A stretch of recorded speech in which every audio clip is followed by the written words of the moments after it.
मला येथे एकच सूचना करावीशी वाटते.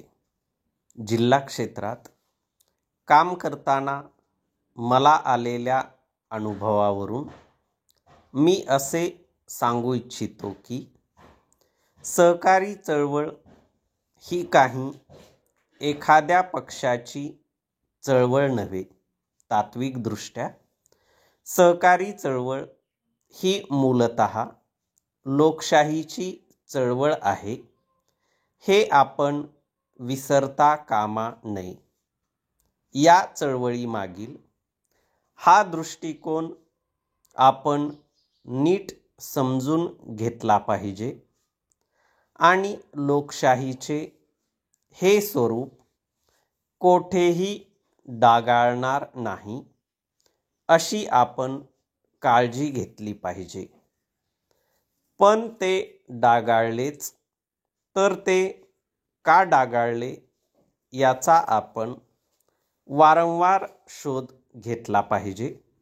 सामान्य आणि शोषित समाजाच्या उपयोगी पडणे हा तर या चळवळीचा प्राणच आहे.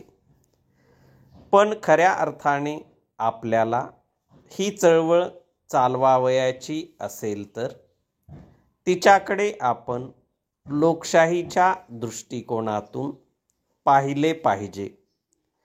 लोकशाही हे जे तिचे स्वरूप आहे ते आपण सुरक्षित ठेवले पाहिजे, जोपासले पाहिजे.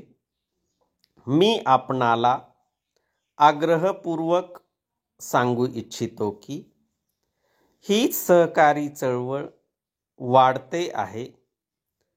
त्याचे मुख्य कारण सहकारी चळवळीत आर्थिक विकास करण्याची जी शक्ती आहे ती लोकांना समजून चुकली आहे. ही महत्त्वाची गोष्ट पूर्वी घडत नव्हती आणि आज ती घडते आहे. याचे कारण काय? याचे कारण असे आहे की आजच्या शासनाने या चळवळीतील विचारवंतांच्या मार्गदर्शनाचा चांगला उपयोग करून घेतला आहे. आणि सगळ्यात महत्त्वाची गोष्ट म्हणजे आजच्या शासनाने आर्थिक प्रगतीचे एक मोठे साधन म्हणून या चळवळीचा स्वीकार केला आहे.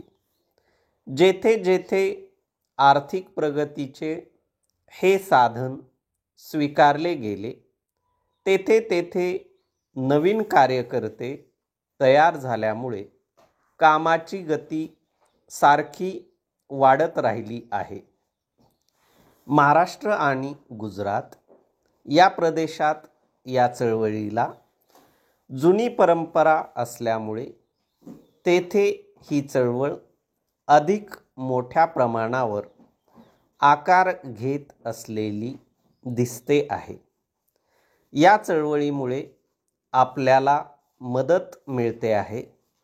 आपल्याला या चळवळीचा उपयोग होतो आहे याची आता लोकांना जाणीव झालेली आहे. त्याचबरोबर हेही खरे आहे की या चळवळीत आर्थिक सत्ता आहे याचीही जाणीव लोकांत निर्माण झाली आहे.